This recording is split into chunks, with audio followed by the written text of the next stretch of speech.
بارش سے بھیگی شام میں لاہور کی سڑکیں خوشبو سے بھری تھیں۔ ہانیہ یونیورسٹی گیٹ پر کھڑی ٹیکسی کا بے چینی سے انتظار کر رہی تھی۔ تیز ہوا چھتری کو بار بار جھنجھوڑتی اور اس کی مشکل بڑھاتی رہی۔ اچانک ایک سفید کار رکی اور شیشہ آہستہ نیچے ہوا۔ نرم لہجے میں آواز آئی، اگر چاہے تو آپ کو چھوڑ دیتا ہوں۔ ہانیہ نے پہلے انکار کیا مگر بارش تیز ہو گئی۔ آخرکار وہ آہستہ بولی، اگر مسئلہ نہیں تو آپ چھوڑ دیں۔ یوں دونوں کی کہانی ایک لمحے میں خاموشی سے شروع ہوئی، نہ کوئی وعدہ کیا گیا، نہ کوئی الفاظ استعمال ہوا۔ صرف ایک بارش، ایک لمحہ اور دو انجانے دل قریب آئے۔ فرحات کم بولنے والا مگر سکون دینے والی آنکھوں والا شخص تھا۔ ہانیہ دل میں اس کی موجودگی سے عجیب سی راحت محسوس کرتی تھی۔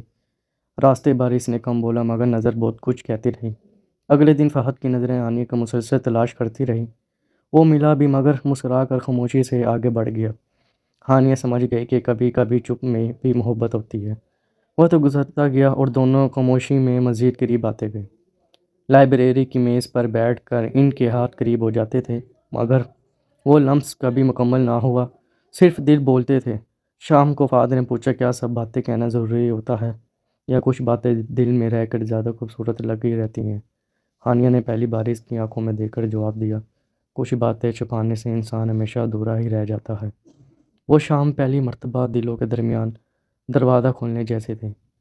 رفتہ رفتہ یہ تعلق اتنا گہرا ہوا کہ دونوں بدل گئے۔ ہانیہ ہر صبح اسی امید میں جاتی کہ شاید فہد کچھ کہہ دے۔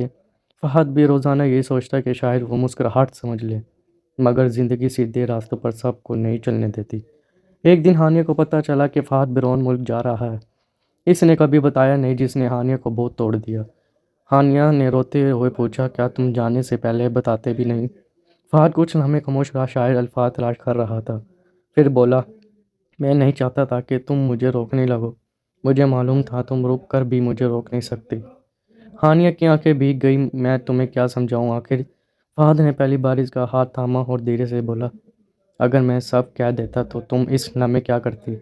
ہانیہ نے نم آواز میں کہا، میں تمہیں کبھی جانے نہ دیتی۔ لمحہ عجیب سا تھا، جیسے پاس بھی تھے اور دور بھی۔ فہد چلا گیا اور ہانیہ تنہا سی جگہوں میں رہ گئی۔ وہی راستے، کلاسیں، لائبریری، مگر فہد وہاں موجود نہ تھا۔ مگر اس کی یاد ہر جگہ اس کے ساتھ چلتی رہتی تھی۔ ایک سال بعد ایک دن ہانیہ یونیورسٹی گیٹ پر رکی۔ اچانک وہی سفید کار اس کے سامنے آ کر رک گئی۔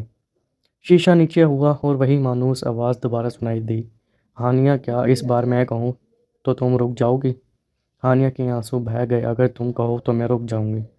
فہد مسکرایا، وہی مسکراہٹ جو ایک سال دل میں رہی۔ یہ لمحہ ادھورا بھی تھا اور پھر بھی مکمل محسوس ہوا۔ یوں آخرکار دونوں ہمیشہ کے لیے ایک دوسرے کے بن گئے۔